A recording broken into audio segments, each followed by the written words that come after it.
Students, welcome to chemistry wizard.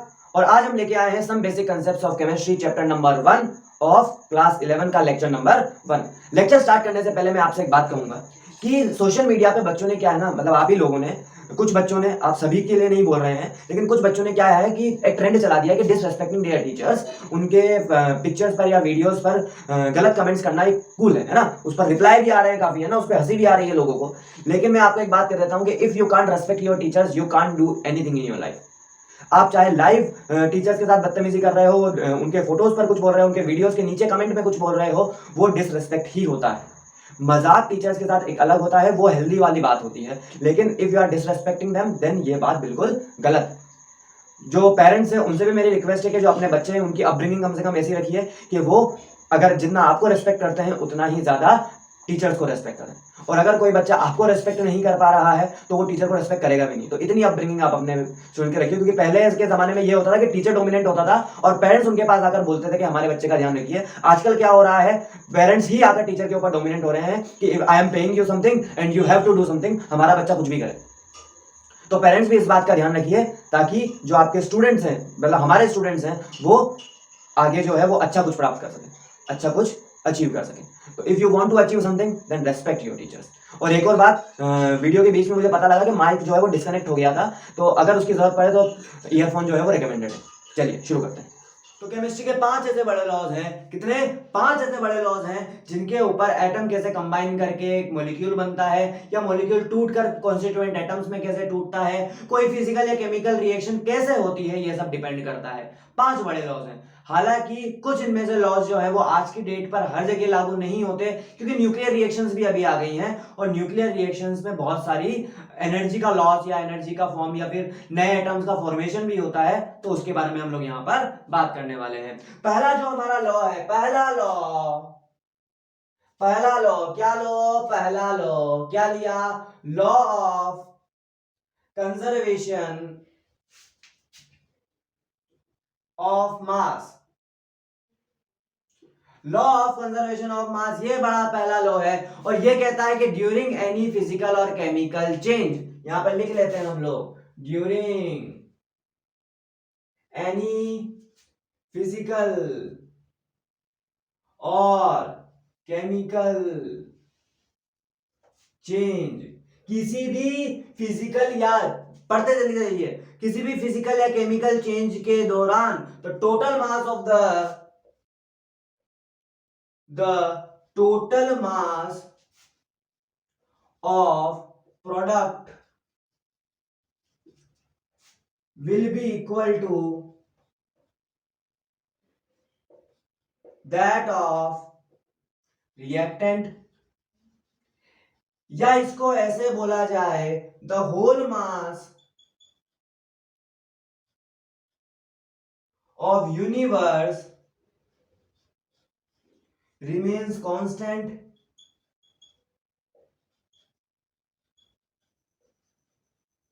या ये कहा जाए जो बचपन से पढ़ते हुए आ रहे हैं, क्या पढ़ते हुए आ रहे हैं कि matter can neither be created nor be destroyed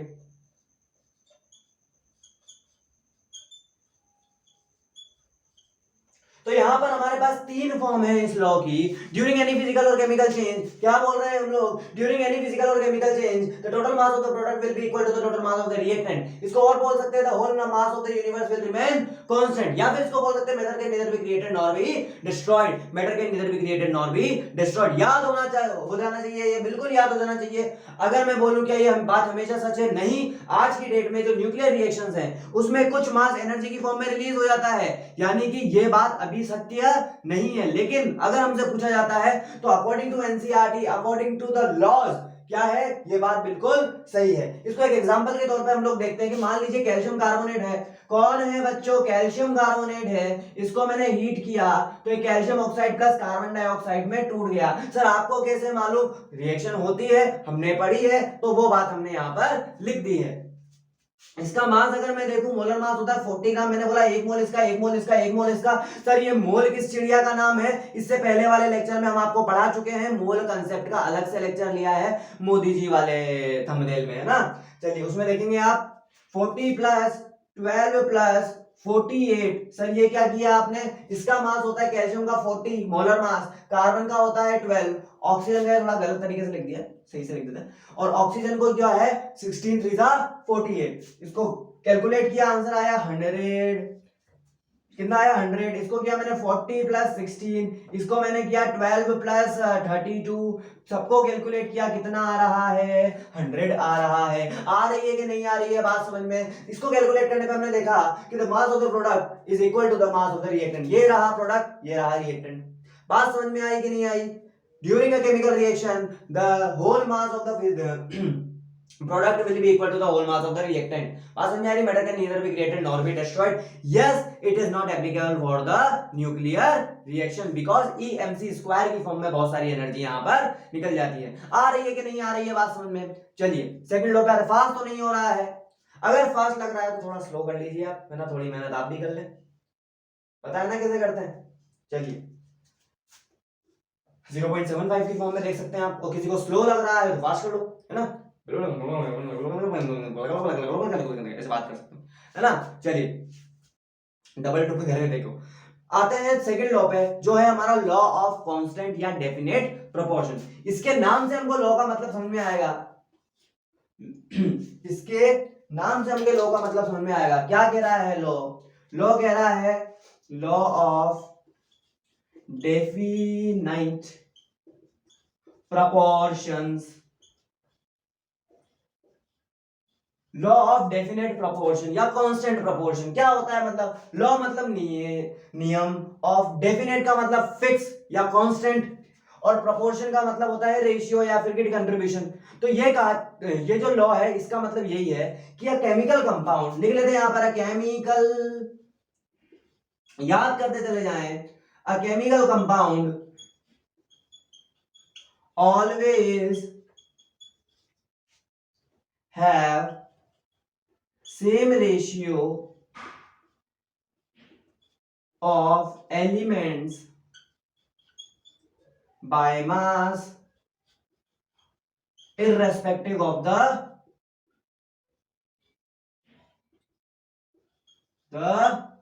source. कहां से लिया है आपने? मतलब कि एग्जांपल ले लेते हैं, पानी रे पानी तेरा रंग कैसा। कॉपीराइट ना लगे तो अच्छा है, वैसे 30 सेकंड ज्यादा नहीं हुआ। पानी, पानी देखते हैं, पानी क्या होता है? पानी पानी पानी वाटर होता है। ओ नल का पानी, नल कैसे लिखते हैं? ऐसे, ठीक है। नदी का पानी, नदी नदी दी दी दी। हमारी हिंदी वाली मैडम मार डालेंगे मेरे को, कैसे लिखते हैं मैडम? सर मैडम, नदी। और तीसरा मान लीजिए समुद्र का पानी। सर ये सब क्या लिख रहे हो? चलिए लिख देते हैं इसको टैप वाटर, मैंने लिखा रिवर वाटर, और मैंने लिखा सी वाटर। ये भी H2O होता है, ये भी H2O होता है, और ये भी H2O होता है। कहीं से भी पानी ले लीजिए, अगर पानी है तो उसका जो फॉर्मूला होगा वो ये और ये, यानी कि H2O ही होगा। ये भी 2:16, 2:16, यानी कि जो रेशियो 1:8 1:8 1:8 ही रहने वाला। सर ये 1:8 कहां से आ गया? इनको डिवाइड करके देखेंगे ना तो 1:8 ही आने वाला है, irrespective of the source from which is taken. हमने नल से पानी लिया, नदी से पानी लिया, समुद्र से पानी लिया, पानी पानी ही होता है। बात समझ में आ रही है क्या? आ रही है कि नहीं आ रही है? ठीक है। किसी ने मुझसे कहा कमेंट में, सर आपकी राइटिंग बड़ी खराब है। हमने एक सुंदर सी मैडम रखी है राइटिंग ठीक करने के लिए, थोड़े दिनों में ठीक हो जाएगी। आए हाय सर सुंदर सी मैडम, फटाफट इसका स्क्रीनशॉट ले लीजिए यार, नोट कर लीजिए। कर लिया है? कर लिया है? कर लिया है। चलिए हटा दे इसको। ओके चलिए चलिए, हमारा तीसरा बड़ा लॉ क्या है? Law of multiple proportion. बहुत अच्छा लॉ है, समझ में भी आएगा आपको अगर बाकी के दो आ गए हैं तो। क्या कह रहा है? Law of multiple proportion. क्या कह रहा है लॉ ऑफ मल्टीपल प्रोपोर्शन बच्चों? लॉ ऑफ मल्टीपल प्रोपोर्शन कहता है कि when two elements combine with each other to form two or more compounds then one of the element that combine with the fix mass of another element bears a simple whole number ratio by mass. क्या होता है जरा लिख देते हैं यहां पर इसको। सर आपने जो बोला याद तो रहा नहीं। When two elements combine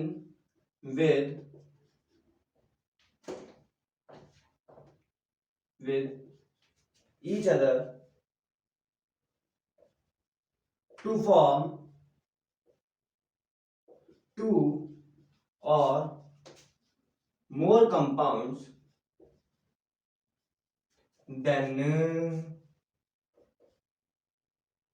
the mass of one element that combined to the fixed mass of other element bears a simple whole number ratio। Sir ये बात तो अभी तक हमको समझ में नहीं, लिख तो आपने दी, चलिए पढ़ के देखते हैं इसको। when two elements combined with each other to form two or more compounds, then the mass of one element that combined with the fixed mass of another element bears a simple whole number ratio। इसका मैं एक example आपको ऐसे ही बता देता हूँ। जैसे nitrogen ले लेते हैं हम लोग, nitrogen nitrogen nitrogen nitrogen nitrogen NO2 NO3 NO, चलो पहले O लिखते हैं, फिर 2 लिखते हैं, फिर NO3 लिखते हैं। ठीक है, लिखा? आज समझ आई? 1 2 3 तीन ऑक्साइड है किसके? नाइट्रोजन के।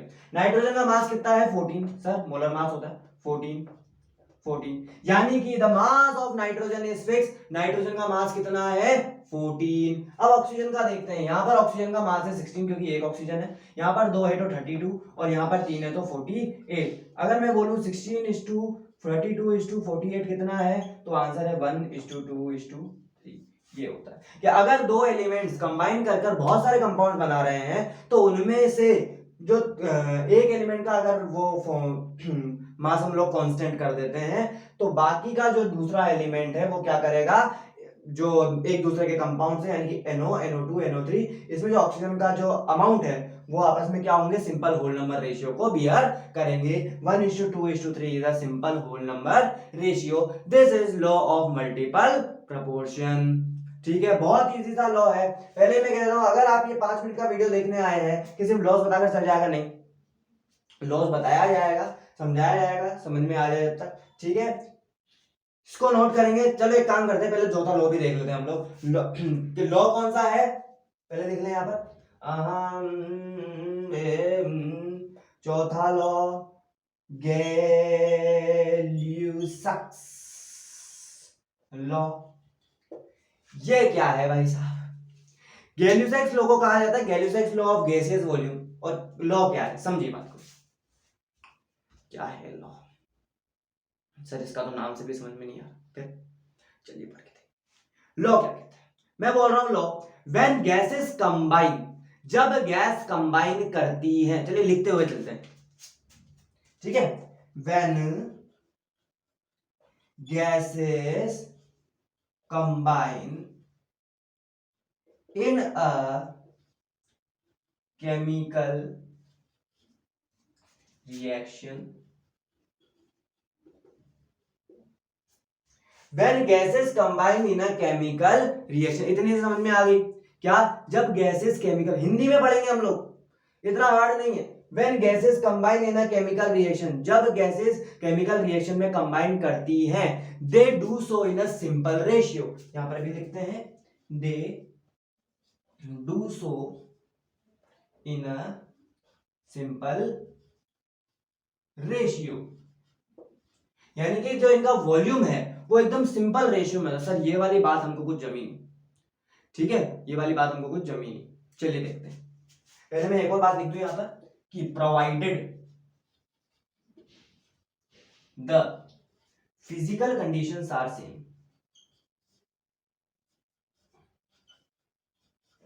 सर वो सुंदर सी मैडम को बोलिए जल्दी राइटिंग ठीक करवाए, राइटिंग बहुत खराब होती चली जा रही है आपकी। Physical conditions remains constant. चलिए देखते हैं। ओके, मैं एक एग्जांपल लिख रहा हूं यहां पे। H2 plus N2 gives NH3। Sir मतलब समझ में नहीं आया, ये तो वही नहीं हुई, 3 हो गई। ये लो, इसका मतलब समझिए, 3 वॉल्यूम H2 के, 1 वॉल्यूम N2 का और 2 वॉल्यूम इसके। अगर NH3 का यानी अमोनिया के फिजिकल कंडीशन सेम रखी तो मैं ये कह सकता हूं 3 वॉल्यूम, चलिए 3 वॉल्यूम का मतलब मैं लिख देता हूं यहां पर 300 ml। अगर हाइड्रोजन का 100 ml N2 के साथ फॉर्म करेगा तो 200 ml NH3 बनेगा, बात खत्म। ठीक है, ये इसका, ये इसका और ये इसका, बस इतनी सिंपल सी बात है कि जब भी गैसेस कंबाइन करती है तो आप उसका वॉल्यूम ले लीजिए। क्यों? वॉल्यूम में ही कंबाइन करती हैं। मोल में कंबाइन, देखो मोल में कॉम्बिनेशन का मतलब वॉल्यूम में कॉम्बिनेशन, इस ये गैसेस में चलता है। ठीक है, आप बोल रहे हैं ना यहाँ पे 1 मोल के साथ 1 करके 2 मोल बना रहा है, वो वाली बात जो है बिल्कुल यहाँ पर गैसेस में वॉल्यूम के साथ चलती है। 3 वॉल्यूम 300 ml मान लीजिए, 1 वॉल्यूम 100 ml हो गया 300 का, है ना। अगर 300 ml मतलब 3 वॉल्यूम है, 100 ml मतलब 1 वॉल्यूम, तो 200 ml मतलब कितना हो जाएगा, 2 वॉल्यूम्स। ठीक है, तो gases combine in such forms, gases इसी तरीके से कंबाइन करती हैं। मतलब एक और देख लेते हैं, H2 plus O2 gives 2H2O, 2 volume इसके, 1 वॉल्यूम इसका, 2 वॉल्यूम इसके, ये भी गैस है ना, वाटर भी गैस है। ठीक है, यानी कि अगर इसका 200 ml लेंगे तो इसका 100 ml और इसका 200 ml, इसका 100 ml लेंगे तो इसका 50 ml और इसका 100 ml। बात समझ में आ रही है क्या? आ रही है बिल्कुल। अगर कुछ गड़बड़ होती है, कुछ समझ में नहीं आता है तो आप कमेंट में हमें बता सकते हैं। ठीक है, मैं रेगुलरली नहीं 2-3 दिन में कमेंट चेक करता रहता हूँ। ठीक है, तो मैं अगली जो भी वीडियो आएगी मेरी कमेंट चेक करने के बाद मैं उसमें आपके जो डाउट है वो क्लियर कर दूंगा, या फिर लाइव सेशन ले लूंगी। ठीक है, आ गई ये बात समझ में? मिटा दें, रफ कर दें, हटा दें? मैंने जो लिखा था मिटा दिया और तुझको अपना खुदा किया। चलिए अपने अगले रो पर आते हैं।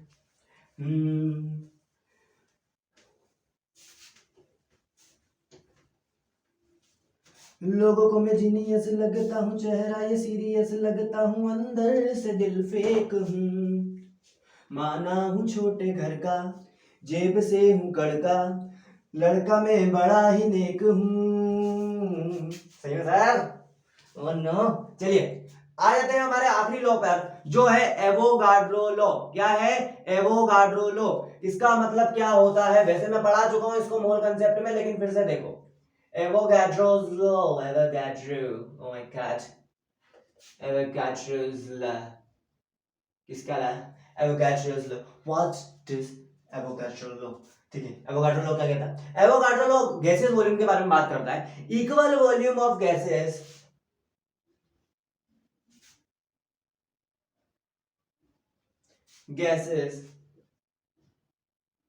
at similar,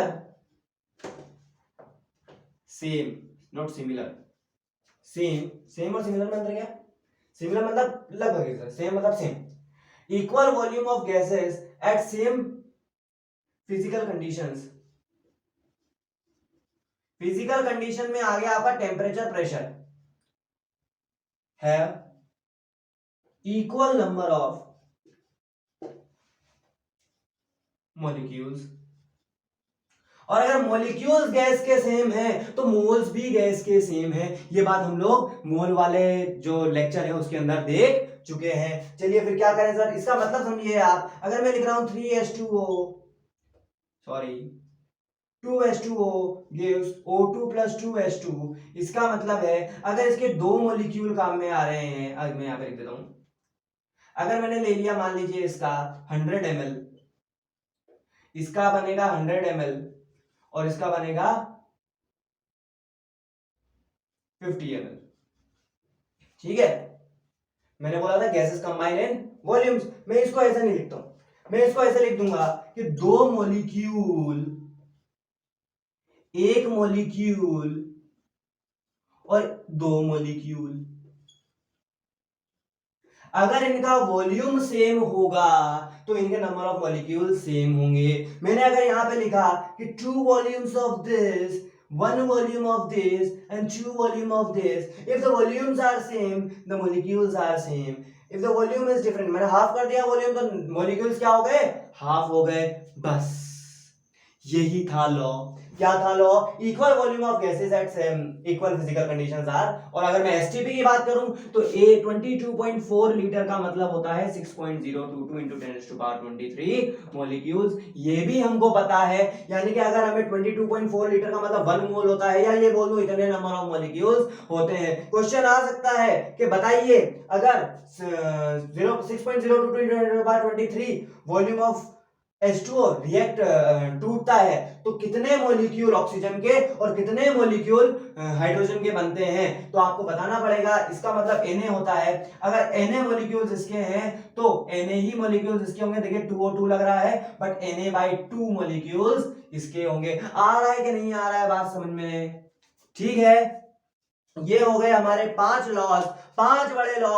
law of conservation of mass, law of constant proportion, law of multiple proportion, Gay-Lussac's law of gaseous volumes और एवोगाड्रो लॉ। ये पांचों लॉज हैं। हाँ, मैं बोलूंगा कुछ लॉज जो हैं वो अभी क्या नहीं कर रहे, पूरी तरीके से वैलिड नहीं हो रहे, क्योंकि हमने न्यूक्लियर रिएक्शन की जो है वो डिस्कवरी कर ली। हमने मतलब साइंटिस्ट ने, ठीक है सर, आपने भी की थी, जब हो गई थी जब तो शायद मैं छोटा था काफी। ठीक है, तो ये हो गए हमारे 5 लॉज। आगे हम लोग बात करेंगे कि जो हमारा एटॉमिक मास क्या होता है, मोलिकुलर मास क्या होता है, एवरेज एटॉमिक मास क्या होता है, यानी कि अगले लेक्चर में हम लोग इस चैप्टर का ही अगला वाला पार्ट देखने वाले हैं। तब तक के लिए इसको पढ़ लो, इससे पहले वाला नहीं पढ़ा है तो वो पढ़ लीजिए। और